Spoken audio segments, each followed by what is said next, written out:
పార్టీలో కార్యకర్తలు, నాయకులు లేకపోతే మీ పథకాలు, లేకపోతే మీ ప్రచారం హ్మ్. ఇన్ని పక్కన పెడితే హ్మ్.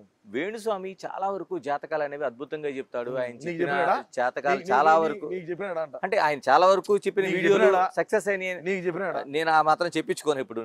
ఓకే. మీ పార్టీకి చెప్పాడు, మా పార్టీకి చెప్పినాడు మీ పోయింది. పార్టీ ఘన విజయం అన్నాడు. ఆ.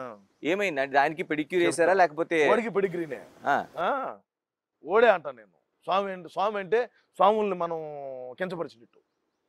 వేణు స్వామి అనేటువంటి డెకాయిట్ గాడిని స్వామి అని మనం అన్నామంటే స్వాముల్ని మనం అవమానించినట్టు. గురువుల్ని, అయ్యగారుల్ని, గురువుల్ని, అదేవిధంగా సిద్ధాంతుల్ని మనం వాళ్ళను ఇది చేసినట్టు.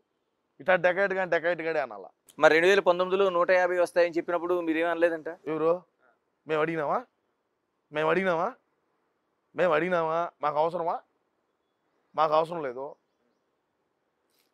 బీఆర్ఎస్ గెలుస్తుంది అన్నాడు, కంటికి కనపడకుండా పోయింది.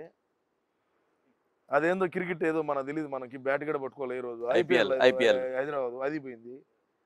అన్న గెలుచాడనింది అన్నాడు, అది పోయింది. వేణుస్వామి అనేటువంటి వాడు బ్లాక్ మ్యాజిక్లు చేసుకొని బతికేటువంటి వ్యక్తి. కామాఖ్య అమ్మవారి దేవాలయానికి పోయి శుద్ర పూజలు చేస్తాడు. అస్సాంలో ఉంటుంది, మీకు తెలుసో తెలియదు.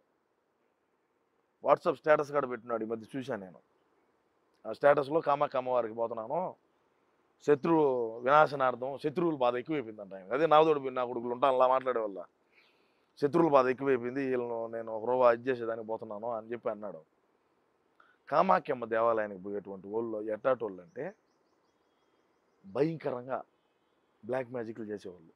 వీళ్ళకు ఉండేటువంటి నెగిటివ్ని అంతా ఆడబెట్టి పాజిటివ్ మైండ్తో వచ్చి వీడికి వచ్చి నీకు ఎక్కిస్తారు. నిన్ను చూసా కూడా నీకేదో నిన్ను ఒక మాట 2 మాటలు చెప్తారు, సార్ నీకు అయ్యా నీకు ఇటు గినేను ఇది గినేను అంటారు. అప్పుడు నీకు లోపల ఏమి ఇచ్చి స్టార్ట్ అవుతుంది. ఆ విధంగా పూజలు చేసి, అసలు పూజ చేసేవాడు ఎవడైనా సరే, నువ్వు మందు తాగుతావా, విస్కీ తాగుతావా, కళ్ళు తాగుతావా, బ్రాందీయా, సింగల్ మాల్టా, శివాసా, ఇటు అడుగుతాడియా. పచ్చి మాంసం పెడతారా, పచ్చి మాంసం, చేపలు, చికెన్, మటన్, ప్రాన్స్ అంటాడు. సరే అదే అటైనా అమ్మవారికి అంటే ఈడే తింటాడు మళ్ళా, అందుకే అంత ఉండేది. ఊళ్ళోదంతా తిని ఆ ముందంతా తాగి అయినా నాన్ వెజ్ అంతా తిని ఈ విధంగా అయినాడు మనిషి. ఈయన ఎవరు నమ్ముతారంగా? మళ్ళీ ఏం చెప్పినాడు, మన దాడికి తట్టుకోలేక ఖచ్చితంగా కొట్టుందరు దొరుకుంటుంటే. జర్నలిస్ట్ అంటే గుర్తొచ్చింది. మీ మీ మీరు ఎల్లో మీడియాని విమర్శిస్తారు, బ్లూ మీడియా మీకు ఎలా ఉంది? బ్లూ మీడియాని చాలా విస్తృతంగా చేశారు. అరే న్యూట్రల్గా పనిచేసే ఛానల్ని కూడా మీరు మీ వైపు తిప్పుకున్నారు. అని ఎందుకు మీకు లాభం కలగలేదు అసలు ఫస్ట్? నేను అదే కదా మొదట అని చెప్తాను. ముందంటే నమ్మినారు, ఇప్పుడు నమ్మే పరిస్థితుల్లో లేరు. మేము నమ్మేయాలనుకున్నా వాళ్ళు నమ్మేట్టుగా లేరు. ఎంత డబ్బుయా మీడియాకి వెళ్ళింది, ఏం రొంత, ఎన్ని ఛానళ్ళు, ఏంది? న్యూట్రల్గా ఉండేటి ఎన్ని మళ్ళీ మాకు తిప్పుకుంటామే. న్యూట్రల్గా ఉండే ఛానల్ను వన్ సైడ్గా మాకు చేసుకున్నాం కదా, అయినా ఉపయోగం లేకుండా పోయింది. యాంకర్ శ్యామల అన్నావు దాన్ని తిప్పితే.